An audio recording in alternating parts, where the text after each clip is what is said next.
Good morning, everyone, and welcome to the Channel Inside podcast. I'm your host, Dinara, and today I'm absolutely thrilled to introduce you to my guest, Hugo Rowlinson, co founder and CRO of Airstride. Welcome to the show, Hugo. How are you? I'm really well, thanks, Sonara. How are you? Good to be on the show. Fantastic, thank you. So, Hugo, on our Channel Inside podcast, we talk a lot about the partner space, partnerships, and many companies, as you can imagine, are very much interested in the partner led growth. Tell me a little bit more about your company, about your startup, I believe, and about your client base. And yeah, anything you would like to say basically in this Yeah, space. yeah, 100%, 100%. So again, partner space is it's very well established. Again, when we came in, there were a lot of larger incumbents and well-known solutions, etc. So what we wanted to do originally was to come in and fill the space as sort of an all-in-one revenue generation platform for the partner space. So our original standpoint was combining the traditional functionality of, say, a PRM tool, an account mapping tool, something like Reveal or Crossbeam, and then putting it into one platform with a super easy interface for people to use, where it's not going to be too complex getting robots in, etc. Where we've then gone from there is we've actually focused even more so on our kind of core DNA of being a revenue generation platform and focus into the partner acquisition side. So we built an agent that does partner acquisition, essentially does deep research, and again, this is all for SaaS businesses, so does deep research on your product, what you're selling, finds ideal partners based on your strategy. Maybe you want to go into certain regions, certain industry, etc. What it will do is it will find the highest fit partners based on your strategy, do deep research, find those co-sell propositions, so joint value propositions, so that essentially you can build out your partner ecosystem with the types of partners that are actually going to bring deals, as opposed to sort of sign a referral agreement and not going. Fantastic. It sounds great. So, did I hear correctly that you said that you started as a PRM system, right? And then Yes. build up on capabilities, right? Tell me a So little bit more about capabilities side of your platform. in the capabilities, we kind of got those kind of three main pillars. So that would be that'd be sort of deal reg information sharing, everything that you need to kind of run a partner program at scale with the sort of analytics and CRM integration. The next pillar is the account mapping function. We're a little bit different to account mapping functions out of the market because yes, we do help on the co-sell play, but one of the bits that we're strongest on is we actually match for ICP. So our agent will go off and do research, meaning that anytime you've got a new partner, if they're willing to either connect their CRM or they can just share a CSV of account list, essentially you can find all those mutual accounts that you can attack to find on your ICP. And then that third pillar is as I say, it's the agent, the partner recruitment piece. So when people want to add to that ecosystem and then build revenue on top of that. Great, nice to know. So, if we talk about your customers you pitch to, right? What is your ideal customer? What kind of companies do you pitch to? And can you share your success stories? Yeah, 100%. So I think our sweet spot seems to be around Series A SaaS companies. We see, again, particular strength around cyber, around marketing tech, and around HR tech. But again, those are just three of our kind of hottest niches at the moment. And I guess what looks like someone where Aistride makes a lot of sense is someone where they want to grow quickly, right? So it's important for them to get increased market coverage. The reason why we do so well with cyber, for example, is because quite often they've got quite niche solutions to a very specific problem. And so essentially, if they can get more experts and more coverage across the market, again, the channel sales model has existed in cyber for a long time. So now we're seeing these kind of faster companies come up, powered by AI, sort of newer niches within that market. And then, they've come up through a world where channel is an awesome route to market. So it's like, how do we do that? But how do we do it fast? Because people don't want to wait 3 years to spin up a big partnership. program. Oh, that's great. So if I can elaborate a little bit more on the, cybersecurity obviously is a space I worked recently in, and we had a great PRM system. And the challenge I had was that there were so many PRM systems in place, and it's such a busy space, market space. I mean, how do you differentiate yourself, Hugo? I mean, you did enter into a very busy space, who are your main competitors? And maybe perhaps you can share with us some pushbacks you have when you pitch your product for the first time. What type of questions you face that are quite maybe challenging to address? Yeah, I think that's a good question. I think yes, I'd say yes. It's a busy space strictly in the it's busy space strictly in the PRM space, and to be honest, that's something that I tend to agree with prospects on this point. That if you're looking for, so again, if someone's looking for deal red collaboration hub, like just standard management partners, that makes again, there's how much differentiation can we get across those couple of features? I think where we tend to do quite well is when we're actually focusing on the outcomes and the use cases. So we ask prospects like, okay, what is it that you actually want out of here? And quite often the answer is it might be new partners, but more often than not, it ties down to revenue, right? Like how do we actually increase that number? And then it comes into things like, okay, if we use the account mapping feature and we're mapping across, again, you might have 20% of your partners you don't have any time to do account mapping sessions with because it's manual. If we went through and did that with, X amount of partners, how many more opportunities do you think you'd have by the end of the year? And it's questions like that tend to move the needle the other way. I would say there's one other element on the platform side, and again, the agent and the recruitment piece is a winner in itself because again, we're the only people that do that in market. There's one piece that's quite significant for kind of how we tip the scales on those parts, and that's just it's the usability. And I'm sure that you've seen this before, that there are some older players in the market, and they're again complex, clunky systems, right? And two main things. One is in terms of meeting people where they're at, right? Is being newer and being more agile and being quite a modern company in our tech stack. We're able to customize and meet people where they are, because I don't think I've had a single sales call where someone said, "Oh, we integrate with Salesforce," where they don't then follow that up with, "But we use it in a slightly weird way." And what we want to do is we want to meet people exactly where they're at, map their processes, and that's typically where we win deals, because they might ask us a question like, could you do this? How long would it take? And we will build that little, again, if it's a small piece, we'll build that mid-sales cycle, just demonstrate how good we are at meeting these requirements. And then the other part is, again, it's humans who've got to use it at the end of the day. Are you able to get these people onto a call to help you out? So for all of our customers, we've brought on a lot of people recently, but we still have a Slack channel with every single person who comes on the platform for, platform license, so that we can support them, so that we can get on a call, so that we can, because we care about people's goals when they come on. It's not just about, okay, we're looking for PRM, let's do that. It's about why, like what revenue metrics, or what are the outcomes you're looking for? No, that's really great to understand. And I like the fact that you make it simple enough for people. That's exactly what customers need, to have a simple and efficient product in place, in platform, because there are so many, as you say, clunky systems. All you need to do is just kind of bolt it onto the existing space, integrate it as fast as possible. And from what I sense, it's quite easy to integrate into customers' base and then get the best out of it. So now it brings me nicely to my next question. How do you address questions like return on investment, right? How quickly can customers start getting the value out of it? And how do you make sure that actually your product is well adopted in their partner ecosystem? Yeah, Denara, that's an awesome question, and it does come up a lot. The answer is, on the agent, super easy, and quite often we would leave with the agent, say like, come with the agent for a couple of months while we're doing, while we're assessing, say, the platform deal. And the reason for that is the agent, the time to pay off is very, very high.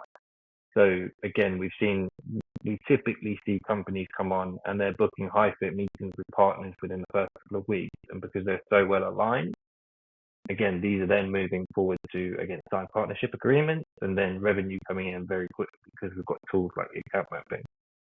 The piece where it's harder is sometimes on the platform side where and we see this more typically with larger enterprises where they've got lots and lots of partners and they want to move across. And I think it's more so the time to value is more so impacted by the internal processes and moving stuff over. So one thing that we've done really well to accommodate that is, again, we see quite often businesses are shifting from one CRM to another.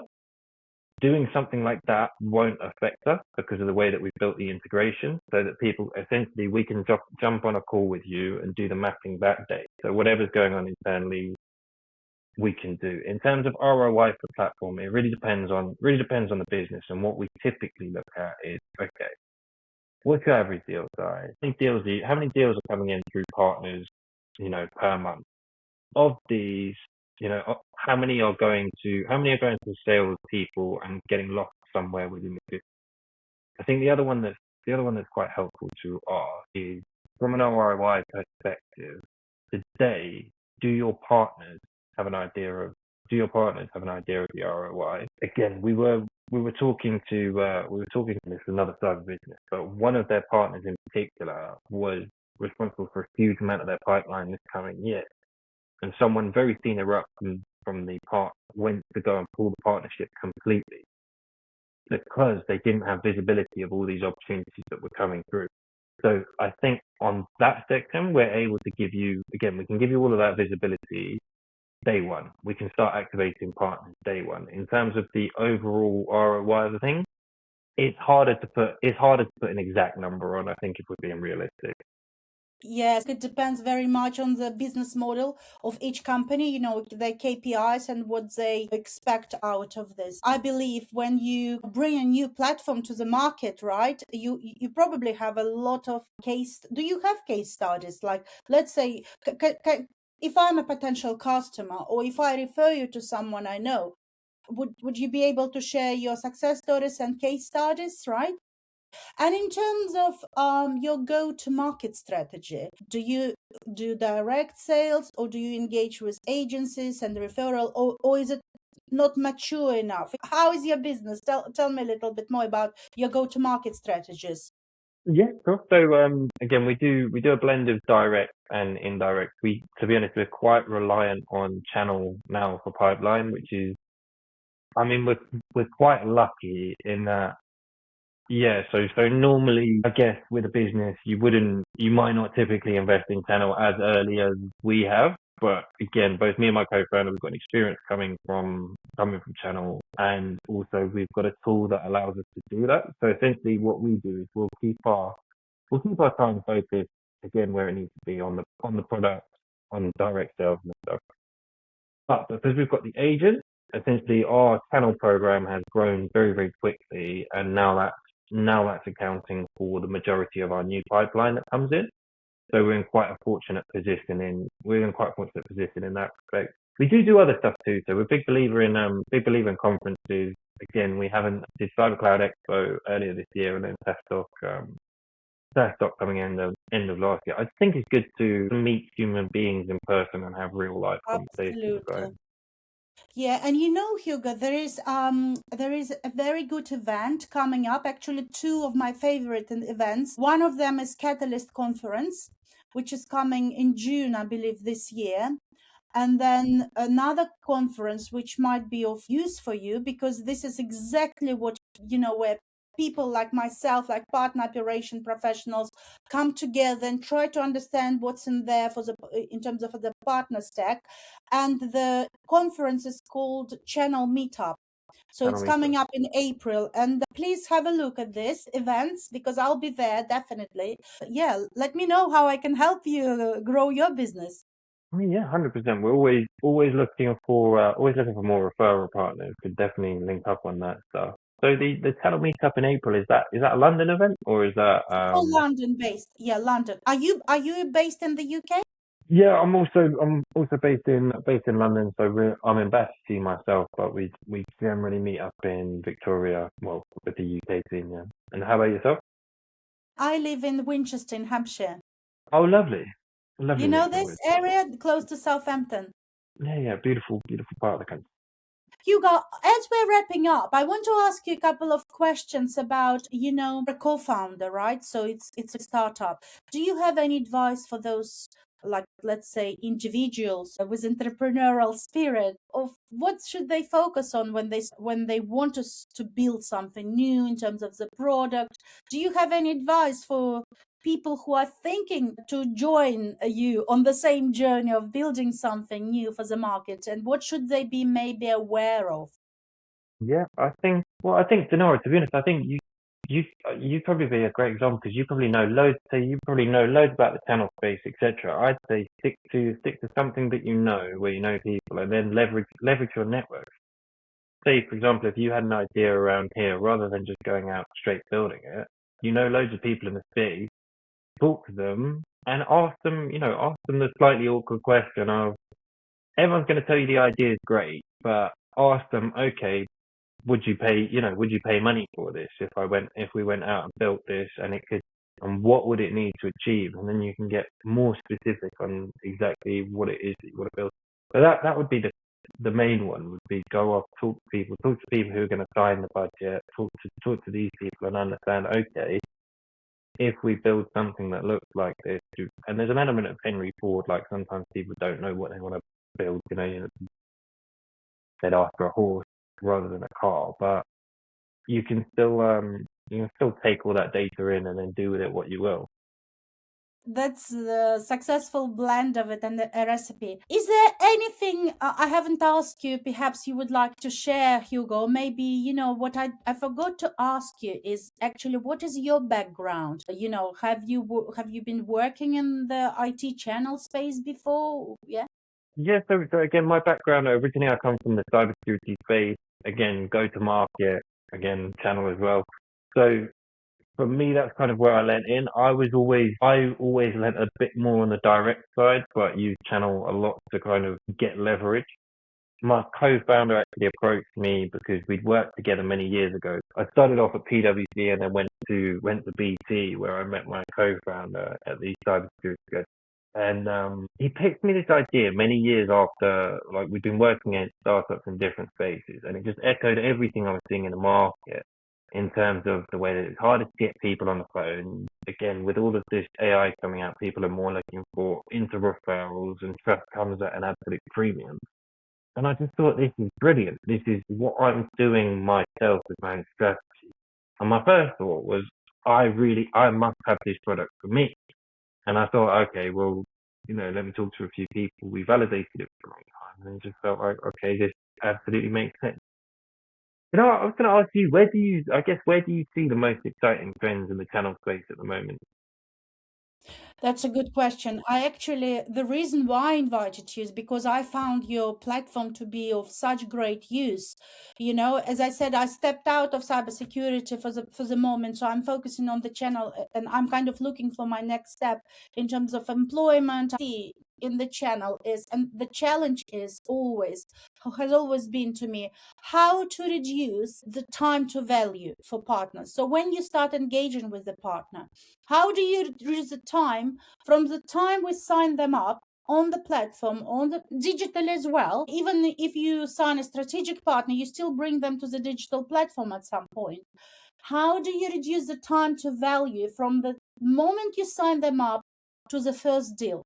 And that's where my focus has always been, to make sure that we do not call active partners an active partner. We do not call them active until they've brought their first deal. And that has been a challenge also from a platform perspective at some point. Why? Because the way to reduce this passage, right, for them to go straight to the deal, is very much how you build this partner journey. You know, how do you onboard them digitally? What do you show them? How easily they can access trials of your products? You know, if it's a cybersecurity space, they immediately want to have a walkout of the walkthrough of the platform. What are the assets? What are their business value, and where is the money for them? So these are the key things. And from what I understood, you know, I obviously need to understand your product a bit better, but from what I've heard, it's something that you're addressing with your platform, right?